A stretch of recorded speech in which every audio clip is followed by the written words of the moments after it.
Singapore's space industry is primed for liftoff. The country is setting up a central office for all things space-related and introducing initiatives to support growth. Senior Minister Teo Chee Hean told a conference of global industry players that smaller countries like Singapore can now seize growing opportunities among the stars. Melissa Goh reports. Space station doing some advancements in computing and manufacturing processes have led to easier and cheaper access to space. It also paves the way for smaller countries to get into the space game, an industry where even the sky's not the limit. Space capabilities are now indispensable to our lives and present new solutions to global challenges. Satellite imagery and tracking are used for disaster prevention and relief efforts, as well as in combating transnational organized crime. Space also provides vital information about our environment. Mr. Teo says Singapore is stepping forward to be a part of the international conversation in creating new rules by joining the UN Committee on the Peaceful Uses of Outer Space as a new member this year. He says it's also necessary for new capabilities and partnerships to capture opportunities in the space economy, which analysts estimate will reach $1 trillion within the next 20 years. To coordinate Singapore's efforts, the Office for Space Technology and Industry will become the central office for all space-related matters, and it'll operate under the Economic Development Board. Singapore Space and Technology Limited also inked an agreement with Hungary to cooperate in space activities and introduce initiatives to help homegrown businesses like this. Our upcoming mission, UX-1, which will be launched. This Singapore-made nano satellite will blast into space next year. It can, for example, provide connectivity to underserved regions across the globe. Support is extremely important because of the high capital expenditure required in order for us to put up hardware or services up into space.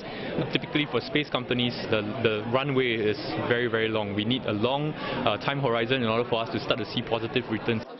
To further boost the space ecosystem, Singapore Space and Technology Limited launched Project Cyclotron with CapVista, the investment arm of the Defence Science and Technology Agency.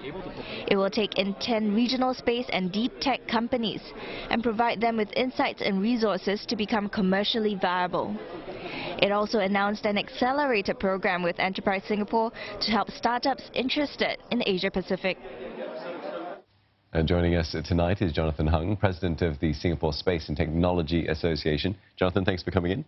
Sure. Okay. Exciting times. So looking at that report, looks like a lot is going on. Promising future? Yeah, I think we've got a lot more companies coming to this scene. The innovation part of space, I think, is starting to step up as we go into the space 4.0 era. A lot of younger companies also trying to push the boundaries. I think it's exciting times. Jonathan, we also know that there's lots of collaboration, and we need that because we're new in this area. What kind of partnerships are we seeing with Singapore? Well, certainly, I think, space is, there's no lack of space in space. We need a lot of partnerships. We do a lot of collaborations with our regional partners. We do a lot of collaborations with our international partners. Most space missions are multinational. I mean, they are big programs. No matter how small the satellite is, you can always be part of a bigger system. So we do a lot of that, and I think today we are quite primed for a much deeper conversation with our partners as our research institutes also have stepped up. Our industry has developed further along as well. And our younger companies, I think, have started to innovate in a much larger way. And give us some examples then of some of the sort of exciting things that are sort of in the pipeline now that Singaporean companies are working towards. Sure. So I think in the space of satellite data, we are seeing a lot of chaps being able to apply that data to a lot of terrestrial applications. So being smart about how we use data, applying it to various terrestrial requirements, mapping data, navigation is becoming a big topic. Being able to provide very accurate positioning is very important for satellite data.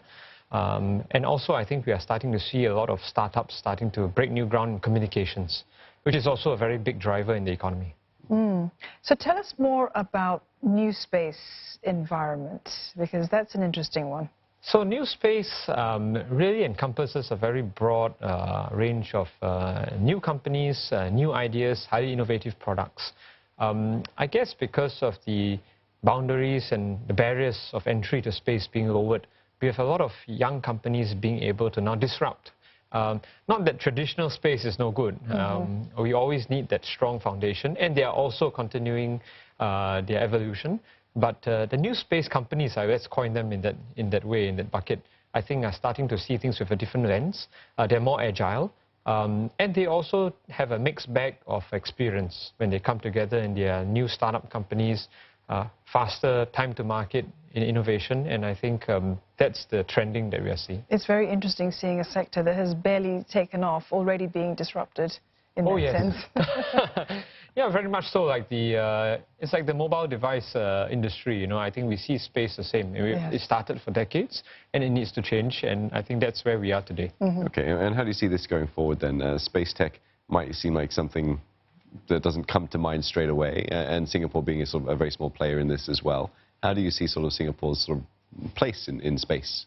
Well, we've been parking space a lot, I think, in research over the past couple of decades. You know, I think it's coming out more because commercialization has increased.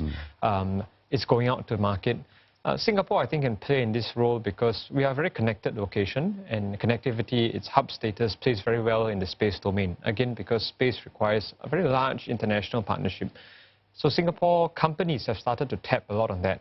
We get a lot of international traffic through Singapore because, well, you get a lot of talent. I think that's quite important. You need a very multicultural group that can really engage, and you need people with a different, very varied experience, technical experience, commercial experience, and you can find a lot of those nuggets, ingredients in Singapore. So that really helps to propel. Finally, of course, the market access is very important as well. Yes. Right? I think Singapore has proven itself as a good place to really go out, expand, and collaborate internationally. And this is something that I think we can probably play in. Okay, well, thank you very much for coming in and chatting with us. Sure, Jonathan Hunt, President of the Singapore Space and Technology Association. Thank you.